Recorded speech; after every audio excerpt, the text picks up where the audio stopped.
So this shit's just insulting. Terrible way to start the video, but I'm so fucking short we're gonna have to lower the foots first before we start doing all this shit. So we're doing fucking full body today. I'm gonna start this entire video by saying this is not how I like to train. This is not how I usually train. Now, will I do something that is more optimal for my current scenario for maybe 1 week, right? Yes. Now, am I gonna train like this all the fucking time? No. Why? Because I don't fucking enjoy it. Now, I'm not saying full body is the most optimal thing in the world. For me this week it is, because I'm coming back from vacation and I missed 1 day of being in the fucking airport all day. I couldn't work out. I'm combining my upper and lower day. Full body. Haha. Right? Right now I prefer training upper, lower, or I prefer some type of push-pull legs variation. That's the way I like to train. If you like full body, do that shit. If you like upper, lower, do that shit. If you like bro split, do that shit. If you like Arnold split, do that shit. Just make sure that you can recover before every single session so that every time you train, you can progressively overload, build fucking muscle, get stronger, and get some fucking gains, bro. Don't overcomplicate the shit. Now, starting off with the squat, that's the most fucking fatiguing movement of any single thing that I'm gonna do today. So we're getting that out of the way first so that I don't have fatigue building up, and then I do the most fatiguing movement at the end of my fucking workout or some shit. That doesn't really make sense to me. I'll do 3 total sets here, 2 feeder sets, 1 working set to failure. I'm gonna start with 1 plate.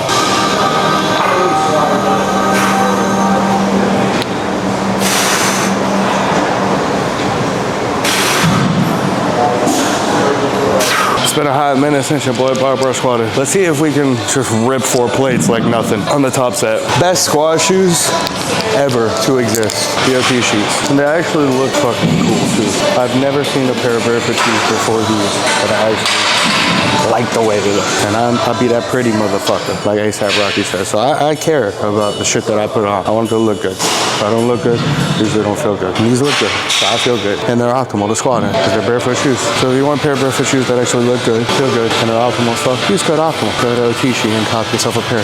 They have white, they have tan, they have gray, they have black. Now, for this second set, we got 275 on here. You might ask, oh, that's a pretty large jump. You went from 1 plate to 275? I'm like, yeah. I'm only doing 3 sets. I'm trying to make equal jumps. And if I want to hit 4 plates for that top set, I don't want to just go from like 1 plate, 2 plate, 4 plate. That might fuck me up on the top set. I could get injured doing that large of a jump. But I also don't want to go like 1 plate, 3 plates and a 25, then 4 plates, because then I'm going to have so much fatigue leading up to that top set, because that second set was so heavy. I'm probably not going to be as strong as I want to be on that top set. Aha! So it's about making equal interval jumps, however many sets that you have, so that on your top set, you're warmed up, fatigue isn't a limiting factor, and you can train until your eyeballs bleed so that you can fucking grow.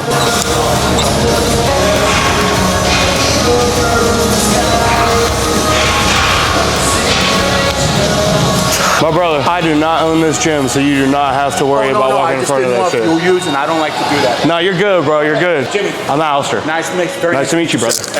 I hope you have a blessed workout, bro. So like I said, this is the top set, the third set. I want 1 plate, 2 plates, and a 25, 4 plates. Pretty equal jumps.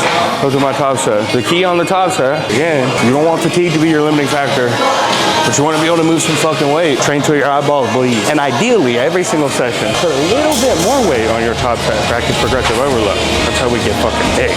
Don't touch that shit until it's going down. Yes, sir. A new Helix is out too. Code OPTIMAL.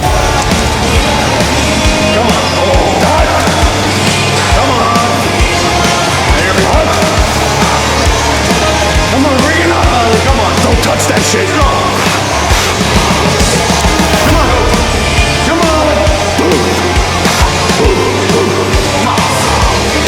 on, boy.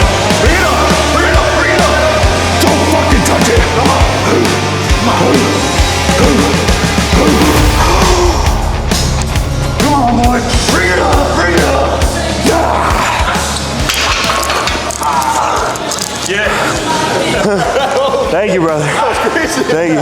The same fucking drill here, man. 3 fucking sets. I don't need to do 6 sets to grow, but I'm not gonna come in here and train like a bitch and just go through the motions.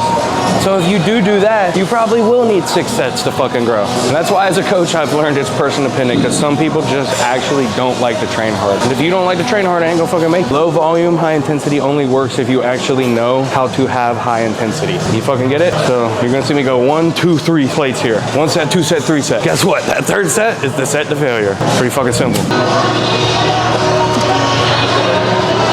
I've never used one of these fancy bench presses in my entire life. So I'm like a kid on like a new slide at the playground today. It's pretty fucking cool. But I also feel like a dumbass because I don't know how to work it. This thing makes the unrack so fucking easy. The fact that it moves with you. I think I'm gonna be a lot stronger pressing. I don't think people realize how much the fucking this part of the bench press, if you're self-unragging with like whatever your fucking top set is. For me, it's like 3 plates or 3 into 25. It's a fucking good bit of fatigue right before you do your top set. So if I can minimize that, I'm gonna be stronger and feel a lot fucking stronger with this bench. I'm surprised I've never used this before, considering it's my home gym, but I just haven't programmed bench in a while. So maybe I'm gonna start programming again because this shit's nice.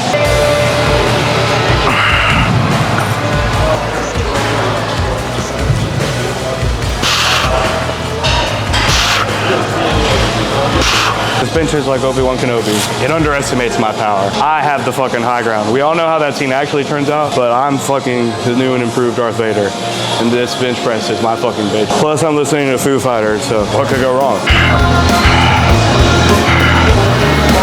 on.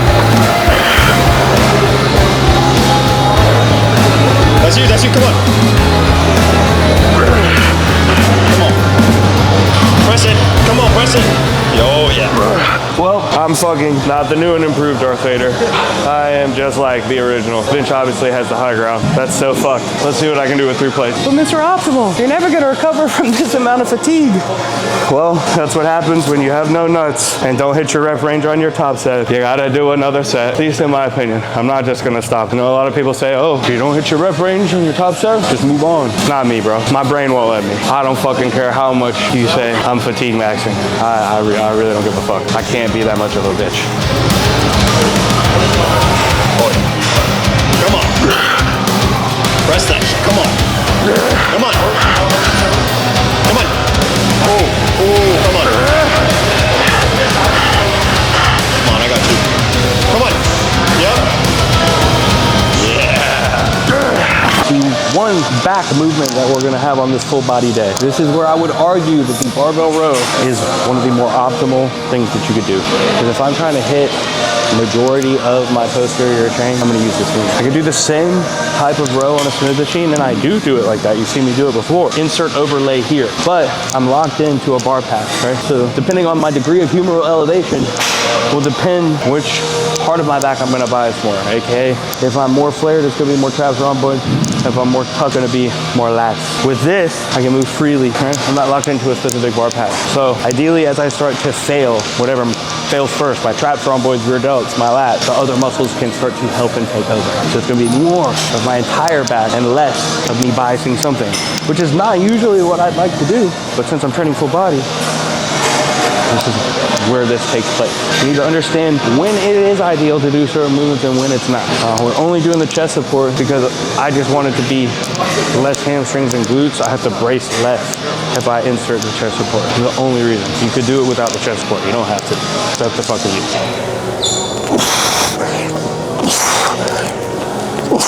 It feels very nice. Haha, common denominator, 3 sets, 2 theater sets, 1 top set to failure. If I have to explain this shit again in this video, I'm gonna get a fucking migraine, so I'm not gonna do it. You get the gist. There you go.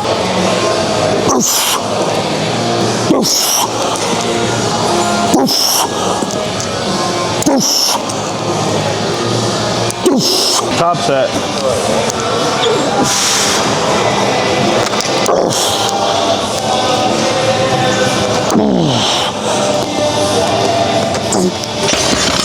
3's a little ambitious. Well, you get to see in real time how the chest support really doesn't do that much. Because I can row this same amount of weight without the chest support on a regular barbell row. Doesn't make me that much stronger. Again, it just kind of takes the bracing out of it, so it's less hamstring and glutes in the long run. Ain't that deep. You're either gonna be a pussy or you're not. So put your nuts on. This.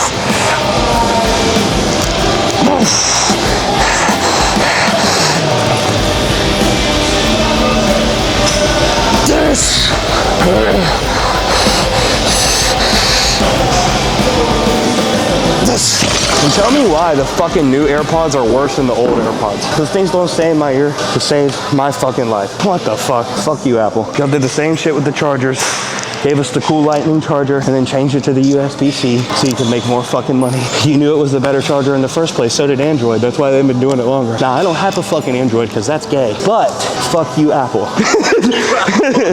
As an entrepreneur, I do get it, but fuck you. I'm still buying your shit. Don't think that you don't know that I don't know what you fucking know, motherfucker.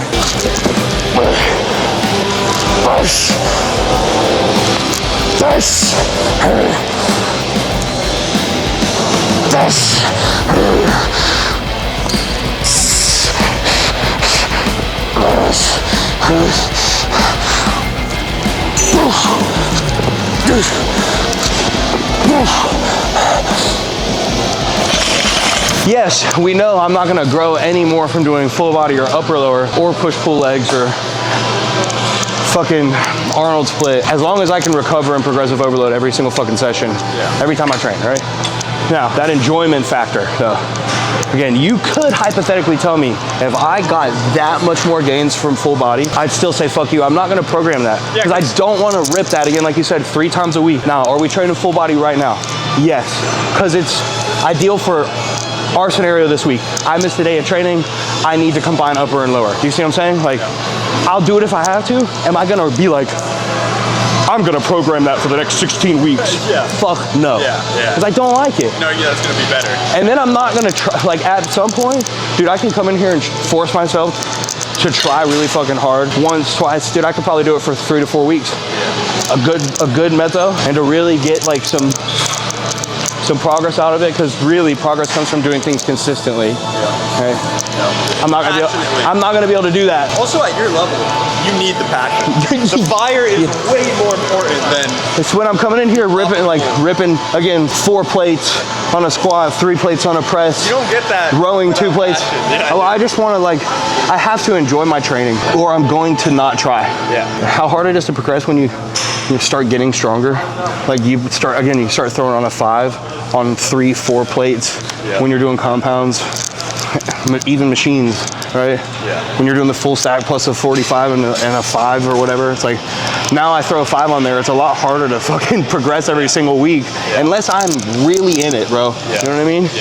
So the enjoyment factor is huge. That leads me into, we're doing the fucking seated leg curl for hamstrings. And yeah, should I probably be doing RDLs? Yeah, considering that we only have 1 movement for hamstrings. I don't fucking want to. So that leads me into this exact next sentence. So we got 2 sets of the seated leg curl, because I'm gonna fucking try harder, because I am gassed the fuck out after squatting, benching, and fucking barbell rowing. There you go. I'm being a bitch.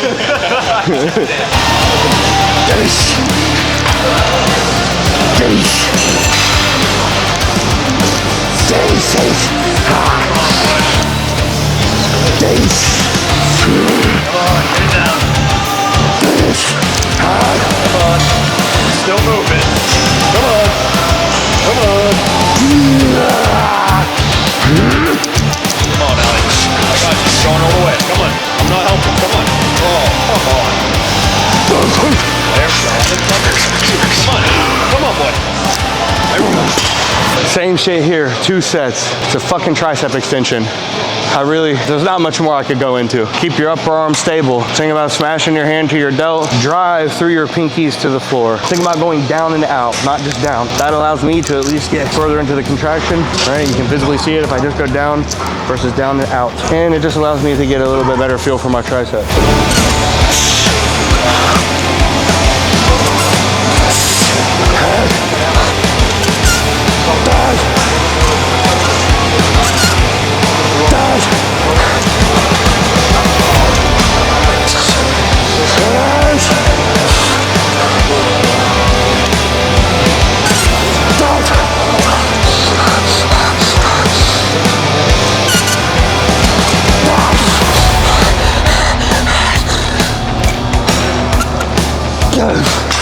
For biceps, man, we got his Bayesian curl. The reason we're doing the Bayesian curl, not because the biceps necessarily benefit from stretch mediated hypertrophy, but because the biceps do have more leverage in the bottom half of elbow flexion. So if I can bias that lengthen or stretch position and create scenarios where there's more tension in that part of the range of motion, I'm gonna be able to bias a little bit more bicep. With my elbows behind my torso, I'm gonna have a little bit more tension. Well, the fucking camera died on the very last clip. If that ain't a sign to end the workout, I don't know what is. So we're done with the full body day. Hope you enjoyed it. If you didn't, fuck you. I love you guys. Have a good day. Stay blessed. Peace.